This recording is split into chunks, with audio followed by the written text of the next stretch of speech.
I'm Dr. Orion Taraban, and this is PsycHack's Better Living Through Psychology. And the topic of today's short talk is forget it. So this is potentially going to sound odd coming from a therapist, given that therapy is typically associated with bringing things into awareness, making the unconscious conscious, and all that. But this is not always the right thing to do.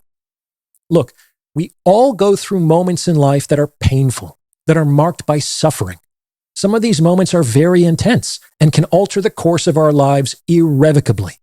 It's important, we've collectively decided, to heal after passing through these times. Go get therapy. Talk about it. Think about it. Feel about it. Analyze it. Process it. Understand it. And it's true. These things can help. To a point. That said, even though we exist in a culture that is ostensibly very committed to the practice of therapeutic healing, that old precept of forgive and forget, nobody buys that anymore. Forgiveness? Maybe, possibly.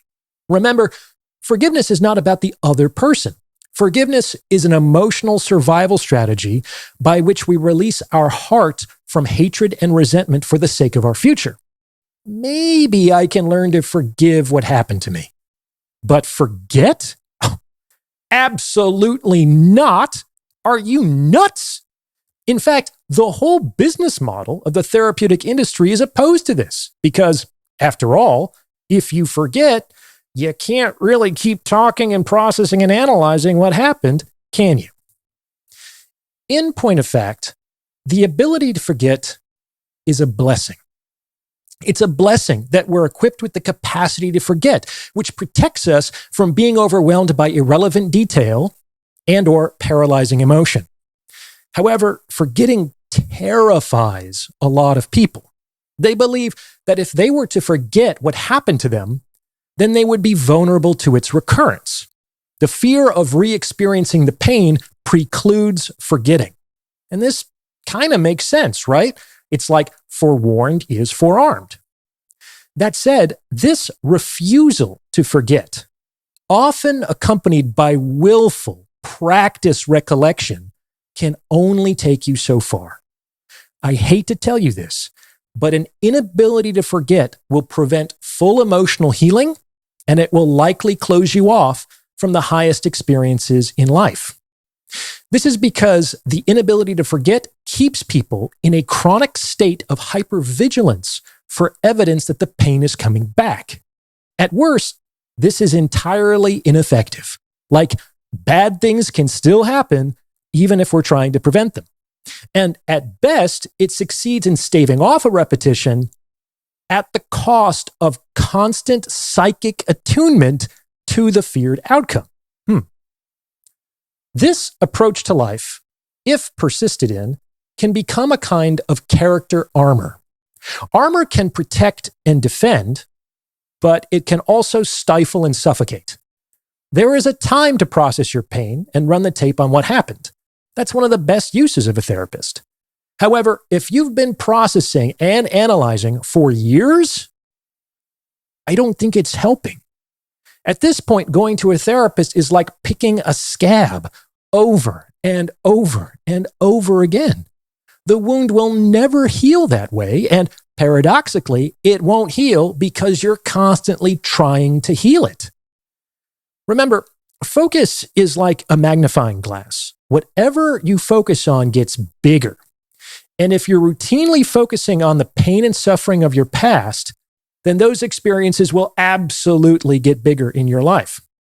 This will create a kind of phantom pain that you keep alive through your own efforts, often long after the actual pain associated with the negative experience has long passed. Ready to implement what you've learned here in your own life? Then you need the Captain's Quarters, my private community for individuals ready to put PsycHacks to work.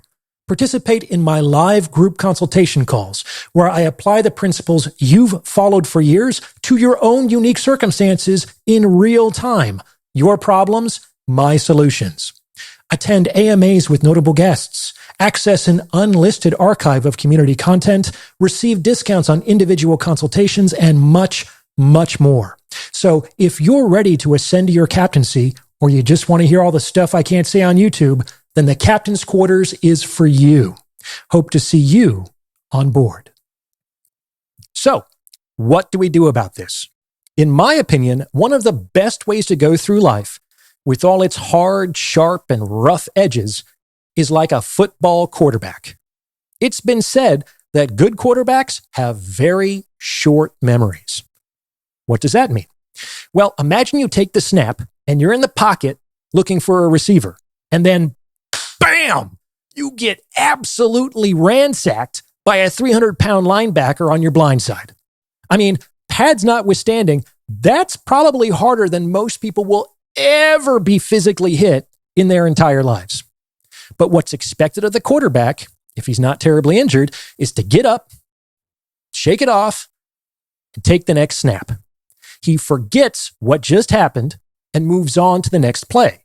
He has a short memory. Because what happens if he doesn't? If he doesn't have a short memory, on the next play, he'll probably be worried about his blind side the whole time, which might make him cautious and hesitant, and which might close him off to opportunities to move the ball further down the field. Do you understand?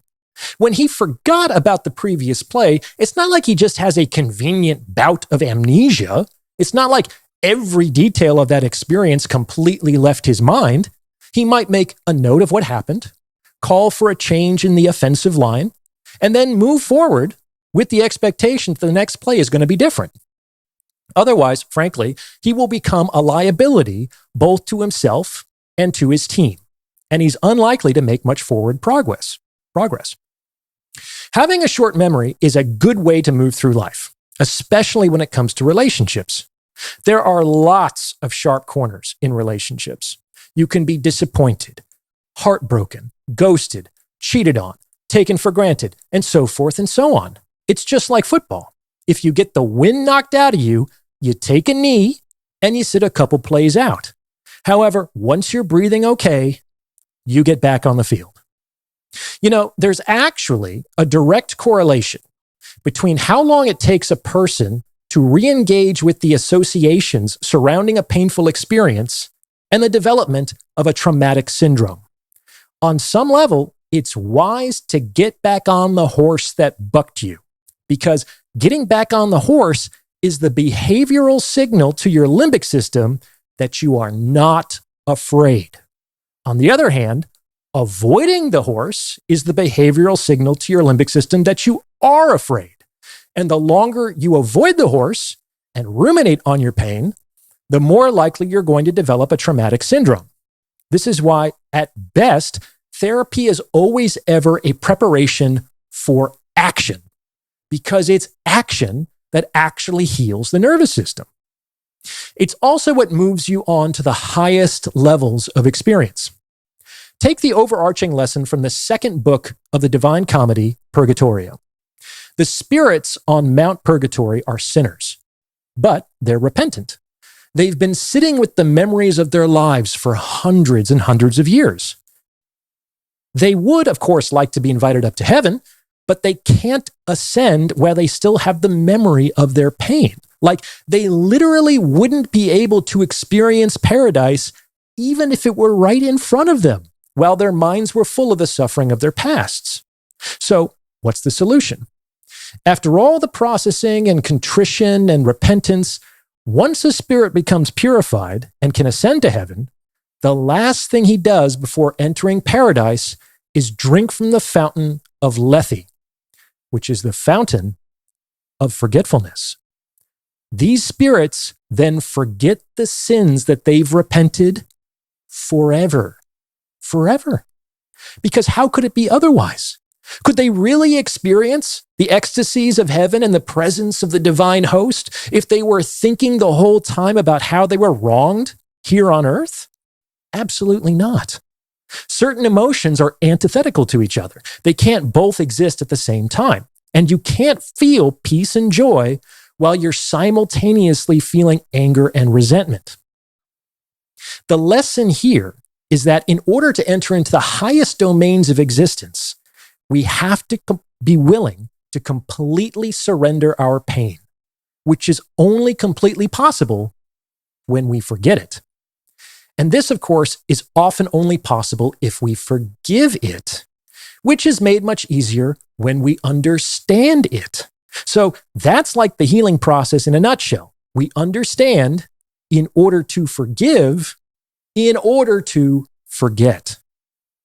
Remember, forgetting is a form of guardianship, and it's a capacity that both individually and socially, we could stand to have a little more recourse. What do you think? Does this fit with your own experience? Let me know in the comments below. And please, send this episode to someone who you think might benefit from its message. I know you know someone who's suffering unnecessarily, because it's word of mouth referrals like this that really help to make the channel grow. Now, my list of services is getting longer, so I have to consolidate my pitch here. I have a lot of extra value for you elsewhere. I have a free weekly newsletter. I have an opportunity to book paid one-on-one consultations with me. I have my books, my bestseller on relationships, The Value of Others, and my novel, Starry Night. I have my agent, Orion AI, providing round-the-clock counsel. And I have my private community, the Captain's Quarters, where I respond to your issues in real time during group consultations. The links to everything are in the description below. Please, if you're interested, check them out. As always, I appreciate your support, and thank you for listening.